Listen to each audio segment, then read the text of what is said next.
I just want to give you an idea of what Mother Nature is serving in Northwest Indiana, Chicago. Look at this. Look at this. Look up. See this? Ice.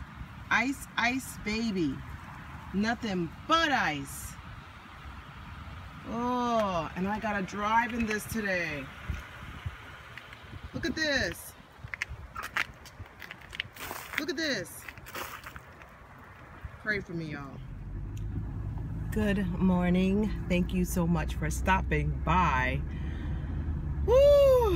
Happy Thursday. I hope everyone's having a good day. The roads here are crazy slick, crazy icy.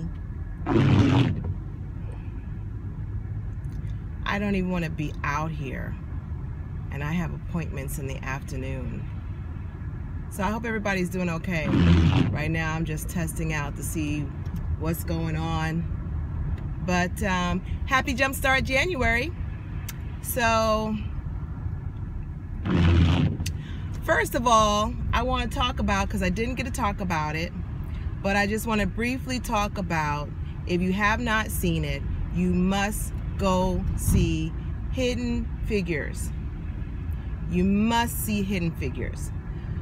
For this past weekend, last Saturday, we just as a family just went out for my daughter's 18th birthday. It was really uneventful. It was just us, not even the in-laws. It was just us.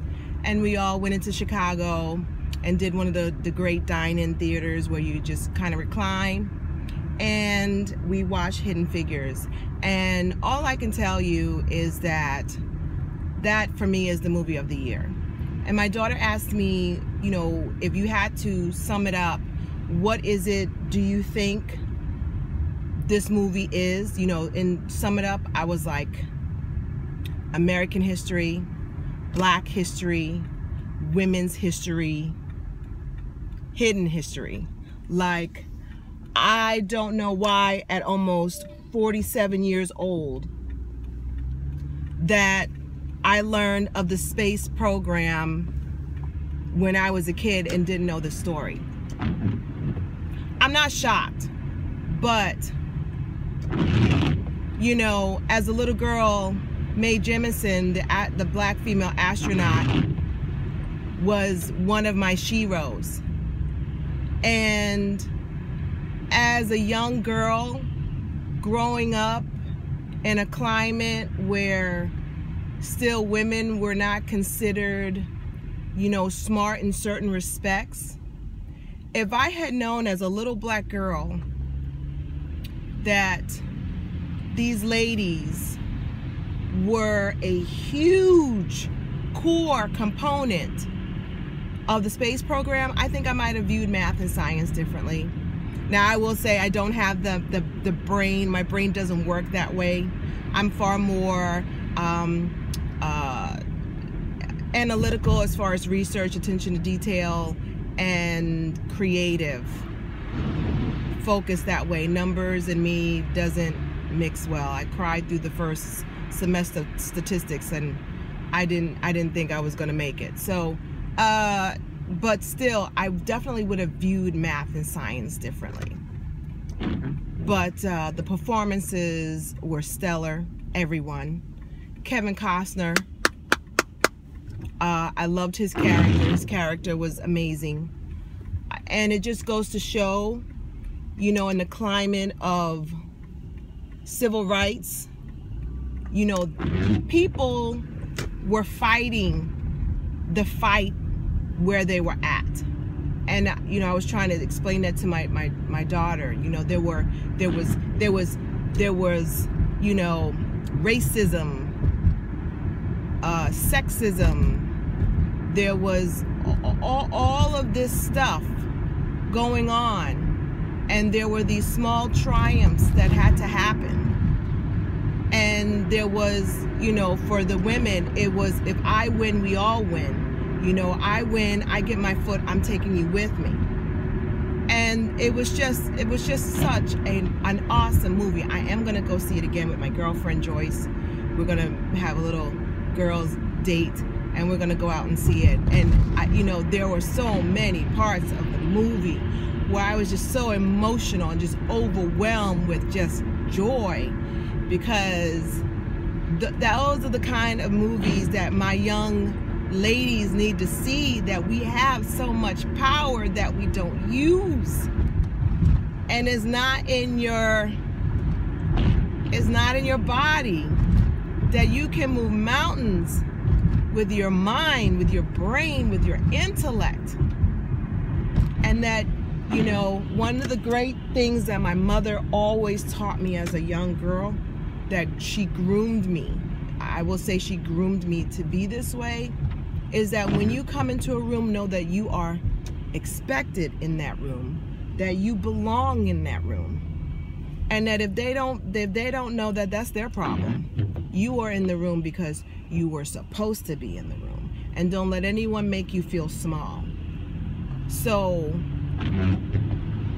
you know, for the young ladies today that are in their, you know, 20s, and I would even say early 30s, they don't know about those types of struggles that women in my peer group and older went through. You know, even coming off from the 80s, I was a young adult, you know, growing into a young adult in the late 80s, and you know, there was no such thing as sexual harassment in the workplace. That is new. You know, that's why it was a big deal with Clarence Thomas, Judge Clarence Thomas.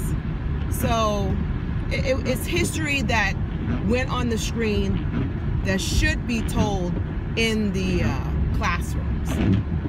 I am going to get the book because I'm sure there's a lot that, and there was a love story in there, you know, about family, about, you know, people having different views about the civil rights movement. It was very small but very subtle.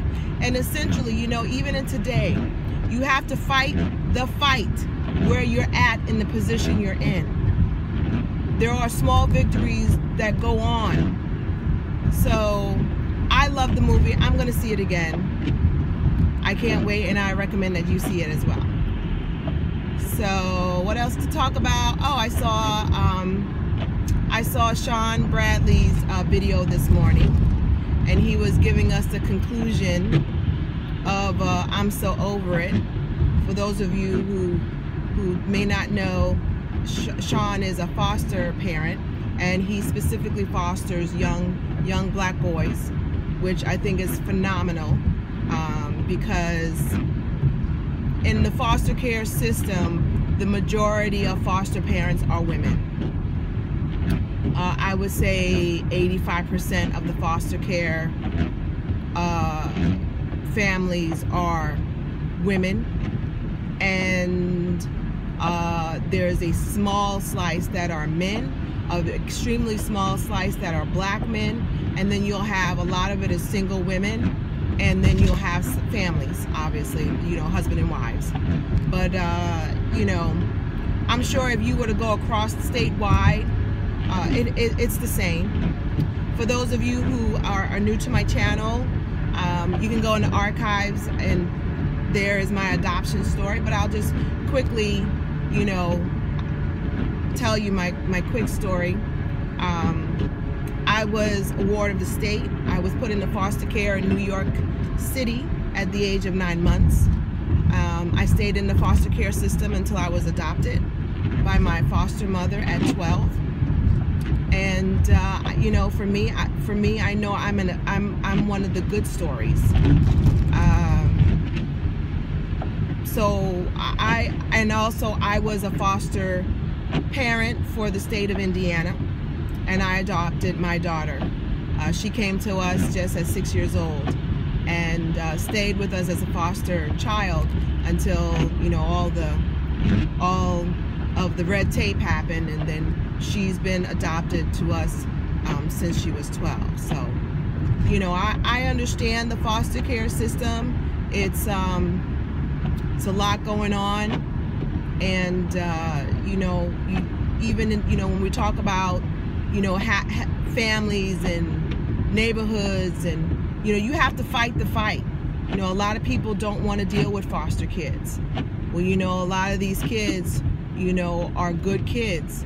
And just like Shawn deals specifically with young men, because he wants to mentor them. Because if we don't mentor them, the streets will mentor them, the correctional facility will mentor them, and then they get released back into the world where you and I and law-abiding citizens have to deal with people. So, you know, I commend what Shawn does. I made the specific choice to foster. I wanted to have more children, but I didn't want to physically have more children. And I knew that there were children, you know, I didn't want a baby. And I knew that that was an avenue that we could get, because a lot of people don't want to deal with older children. And I will say, to be a foster parent, it takes a certain mindset, it takes a certain breed. Not everybody that are foster parents should be foster parents. And so when Shawn was telling his story, I understand, because my daughter, I also used to do respite, and respite is when another foster parent wants a break, or say like in certain cases, depending on the criteria, you know, sometimes you want to go out of town and you can't take the child out of state, or you can't take the child out, you know, a certain mileage. So you may have to put your child in respite just because. Maybe you have to go to a funeral that's out of town, but your child can't leave out of state. And so, you know, I would do respite. And, you know, a lot of times, you know, if you've been a foster parent, you know, a lot of times these kids come and they don't even have a suitcase. They just have a black garbage bag because, you know, maybe they had to be removed from their house and they just only have things that can be grabbed and get them out. And so they are traveling with a black garbage bag. My daughter had that. She had that. She had a little bag and she had a black garbage bag that had her toys. And I remember a good part of her childhood, she does not remember Christmas because the parent, the foster parent, evidently did not celebrate Christmas, so she didn't get to celebrate Christmas, which is a violation of what you are supposed to do as a foster parent. One of the things that they tell you, because you go through all these classes, is that if your child observes a specific religion, you have to observe that religion, even if you don't. So if my child was Catholic, you know, I need to team up with someone, another foster parent who observes Catholicism, and take them to Catholic school and let them go through, you know, what their faith.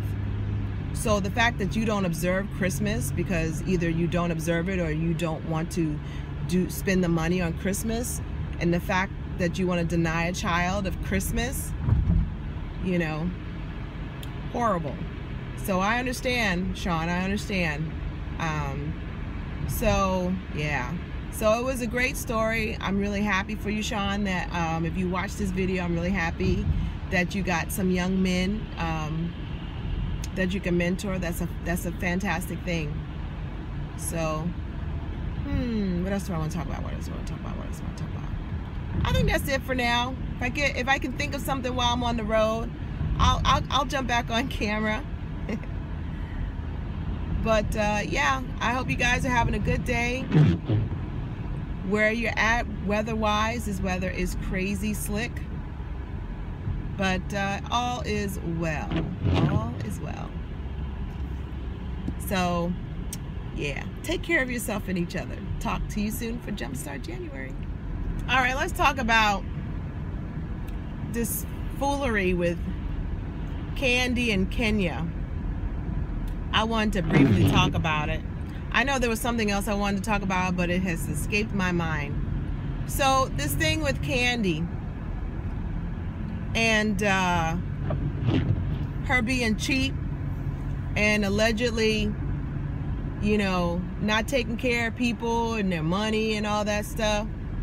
Is that what they do now in Atlanta? They, like, you know, discount stuff, and they say, listen, you got the opportunity to be on TV And so I, you know, for this amount of pay, you're going to get this amount of exposure, which is going to, listen, that's all well and good. And I'm sure in some cases you could get put on and stuff. But the bottom line is that I can't feed myself on a premise that I might get exposure. Because truth be told, when does Candy or anybody on these reality shows have any kind of leverage over what gets edited? I mean, you could be trying to show all sorts of stuff and then it get on the cutting room floor. So unless I got a contract with Bravo that I'd get some airtime to showcase, man, Candy would have to pay me what I am due. But there's a part of me that's not mad at Candy, because if folks want to take peanuts and pretty much like a paid internship, what I mean, is that, whose fault is that? That's crazy to me. But I'm sure if word on the curb is that you are kind of shysty, that's not good for her. So I'm sure she's going to straighten up that image right away. All right, so let's talk about Kenya and this silliness about potential and Matt having potential. Girl, you are like 40 plus years old. We are not talking about potential. Those are not the kind of keywords and phrases that we use in our stage of life when we're talking about a mate. When we're talking about a mate, we're talking about established, not potential. Potentials are dreams and goals yet to be seen. That they have I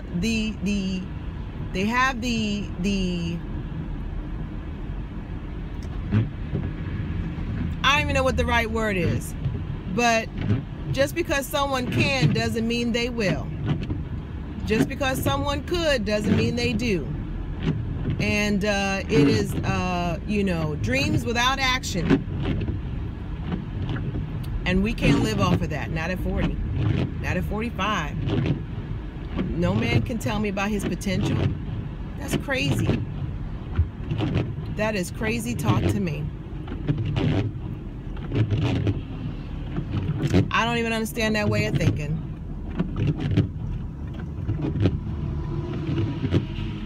So what do you think? Leave it in the comments. Crazy. So I'm sitting here waiting to get my tire fixed because I've got a puncture in my tire, and I'm not trying to be out here in this slick weather and my tire goes crazy. So what's up with people in general, but we'll talk about, since I'm on this reality housewife kick, what is up with folks buying things that they can't necessarily in the long run sustain? What is that about? And I say that because, of course, we're talking about Sheree in this house, and you know, she's already over budget, and unless she's got something that is going to be some long-standing money, I don't know how she's going to maintain this house. And then Portia was looking at houses. I mean, we know she bought a house, but she's looking at houses, and one of the houses was like $1.8 million, which is fine. But she doesn't look to me as someone that knows how to save money. And, you know, looking at what Nene was going through, are y'all paying taxes? I mean, it's just not enough to get a check. You got to have an accountant and put that stuff away and put that money aside. Because something tells me Bravo's not, you know, giving them W-9s. You got to pay your taxes, you know, and all these appearances and things like that you may be doing behind the scenes. Because I hear it's very lucrative if you do appearances and things like that. I know when Candy first came on Real Housewives of Atlanta, she was saying how, you know, it's nothing to go show up with your name and get a nice little cute little bit of money, which is fine. Get it how you can. But, you know, you got to be smart with your money. And that just doesn't seem smart, because I'm thinking, you know, in the long run, can you sustain that house? Because unless you're going to parlay that into something else that's going to give you, you know, some long-standing money, I just don't see it. I just don't see it. And I come from a different situation of, I'm always trying to prepare for the long. Hey! I'm always looking ahead to see, how to prepare for my future, even if it's, short-term, month-to-month, or 6 months out. I'm always looking ahead, and I just don't see how having all of this house,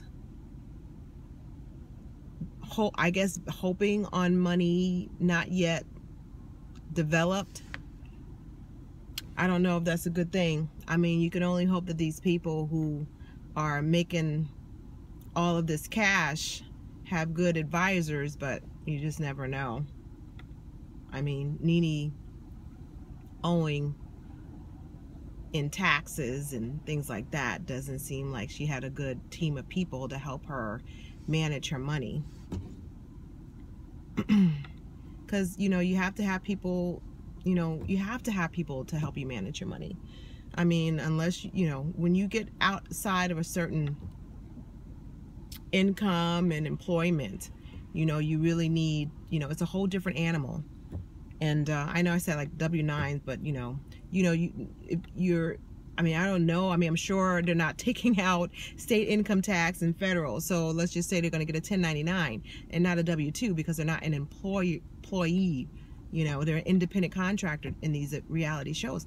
They're going to be responsible for their own money, And I can only imagine when they're striking while the iron is hot, they've got multiple sources of income coming in, different streams coming in. So unless you have an accountant or someone, an advisor that's going to help you with that, you're going to get yourself in serious financial straits. So, but Portia is parlaying this out with The Apprentice.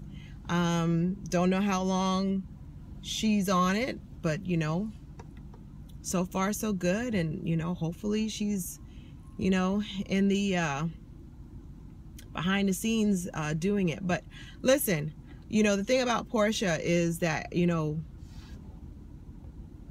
lot of people find her to be less than smart, but I think she's crazy like a fox.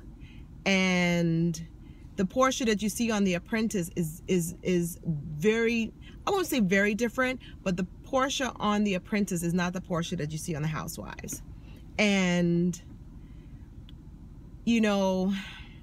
she might be the new Jessica Simpson, because when Jessica Simpson and Nick Lachey first got married, she was deemed the dumb blonde because she did that comment, that comment of chicken in the sea.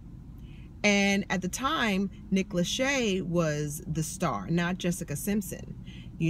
Out of the power couple, he was the star.